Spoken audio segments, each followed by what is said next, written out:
वार्ता न्यूज में आपका स्वागत है। आइए जानते हैं क्या है धार्मिक नगरी उज्जैन के हाल। महाशिवरात्रि के महापर्व पर दूल्हा स्वरूप में सजे बाबा महाकाल दूसरे दिन शेषनाग धारण किए हुए दिए दर्शन। हिंदू धर्म का पवित्र त्योहार महाशिवरात्रि पर्व 8 मार्च को मनाया जाएगा। विश्व प्रसिद्ध ज्योतिर्लिंग श्री महाकालेश्वर मंदिर में यह पर्व जो दिनों तक मनाया जाता है, जिसमें पंचमी तिथि से बाबा को दूल्हा बनाया जाता है। वहीं हल्दी मेहंदी सेहारा अर्पित कर पंचमकोटा आदि के स्वरूप में बाबा महाकाल को सुशोभित किया जाता है। वहीं महाशिवरात्रि महापर्व पर लाखों श्रद्धालुओं का आना तय है, जिसकी समुचित व्यवस्था शासन प्रशासन ने कर रखी है। महाशिवरात्रि महापर्व के 9 दिन पूर्व शिव नवरात्रि उत्सव मनाया जाता है। यह उत्सव गुरुवार 29 फरवरी से प्रारंभ हो गया है। शिव नवरात्रि का यह उत्सव फाल्गुन कृष्ण पंचमी से महाशिवरात्रि महापर्व के अगले दिन तक चलता है। मंदिर के मुख्य पुजारी महेश गुरु ने जानकारी देते हुए बताया कि प्रथम दिन शिव पंचमी को नैवेद्य कक्ष में श्री चंद्रमौलेश्वर भगवान जी के पूजन श्री महाकालेश्वर मंदिर प्रांगण स्थित कोट तीर्थ के तट पर प्रातः 08 बजे से श्री गणेश पूजन व श्री कोटेश्वर महादेव भगवान का पूजन अभिषेक आरती के साथ शिव नवरात्रि महोत्सव का प्रारंभ हुआ। प्रथम दिवस श्री महाकालेश्वर मंदिर प्रबंध समिति के सहायक प्रशासक श्री प्रतीक द्विवेदी द्वारा 11 ब्राह्मणों को 16 दुपट्टा व वरुणी भेंट की गई। घनश्याम शर्मा के आचार्यत्व में तथा अन्य 11 ब्राह्मणों के द्वारा देश एवं प्रदेश की सुख समृद्धि एवं खुशहाली की कामना के साथ पंचामृत पूजन एकादशनी रुद्राभिषेक किया गया। अभिषेक उपरांत श्री महाकालेश्वर भगवान को केसर मिश्रित चंदन का उपटन लगाया गया, साथ ही जलाधारी पर हल्दी अर्पित की गई। उसके उपरांत श्री महाकालेश्वर भगवान का श्रृंगार कर प्रातः 10:30 पर होने वाली भोग आरती की गई। अपराह्न में 3 बजे सांध्य पंचामृत पूजन के पश्चात श्री महाकालेश्वर भगवान ने भांग श्रृंगार कर निराकार से साकार रूप धारण किया। भगवान श्री महाकालेश्वर को पीले रंग के नवीन वस्त्र के साथ मेखला, दुपट्टा, मुकुट, मुंड माला, छत्र आदि से किया श्रृंगारित किया गया। वहीं आज बाबा महाकाल का शेषनाग धारण करवाकर श्रृंगार किया गया। महाकालेश्वर की परंपरा है और यहाँ जो शिवरात्रि पर्व है, ये पर्व को शिव नवरात्रि के रूप में मनाया जाता है। 9 दिन ये पर्व मनता है। पंचमी से इस पर्व की प्रारंभता है। सबसे पहले भगवान कोटेश्वर की पूजा के होती है और उसी के बाद भगवान का अभिषेक प्रारंभ होता है पंचमी से, क्योंकि भगवान को उस दिन ऐसा माना जाता है कि भगवान को दूल्हा के स्वरूप में बना के उनको हल्दी लगाकर आज से इनको बाने बैठाया है और ये 9 दिन तक फिर यहाँ परंपरा अनुसार पूजा पद्धति और श्रृंगार चलते हैं। भगवान महाकाल पे सांध्य काल में जो भी श्रृंगार होते हैं, ये श्रृंगार रजत प्रतिमाएं जो हैं एक एक दिन उनको धारण कराई जाती है। पंचमी के दिन 16 दुशाला वगैरह चढ़ाया जाता है और छठ के दिन नाग जो शेषनाग होते हैं वो धारण कराए जाते हैं। फिर भगवान के ऊपर घटाटोप स्थापित किया जाता है।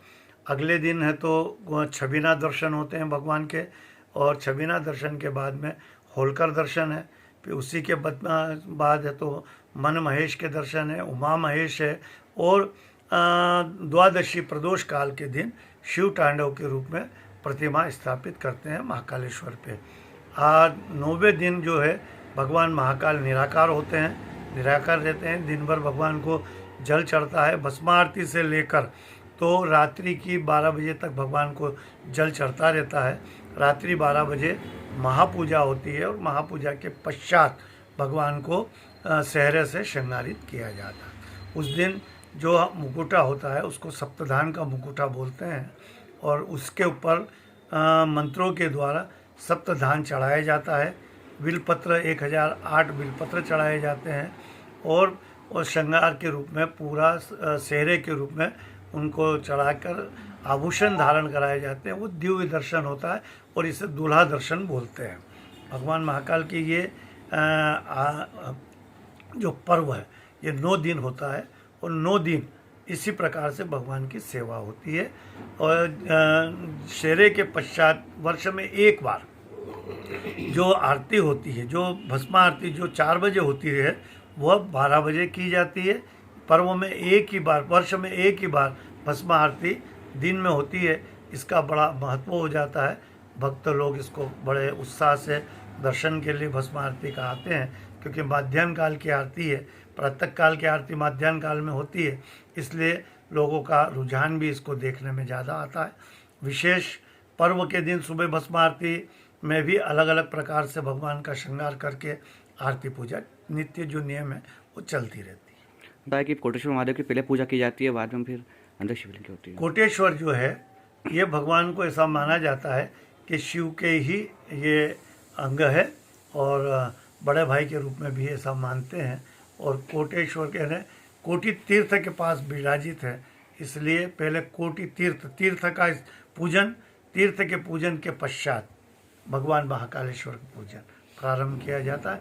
क्योंकि हमारी एक संस्कृति रही है, जब भी विवाह कार्य होता है तो विवाह कार्य से पहले हमारे पूर्वजों को मनाया जाता है, तो उसके लिए तीर्थ के ऊपर जाना आवश्यक होता है।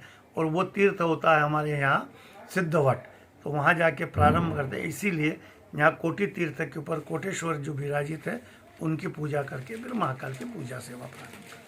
ये तो एक परंपरा है और भगवान का जो जिस प्रकार से भगवान की आराधना करेगा, पूजा करेगा, सेवा करेगा, जितना निराहार रह के करेगा भगवान उसको वित्तीय शक्ति देंगे, वित्तीय ऊर्जा देंगे और उतने उसके मनोरथ पूर्ण होंगे।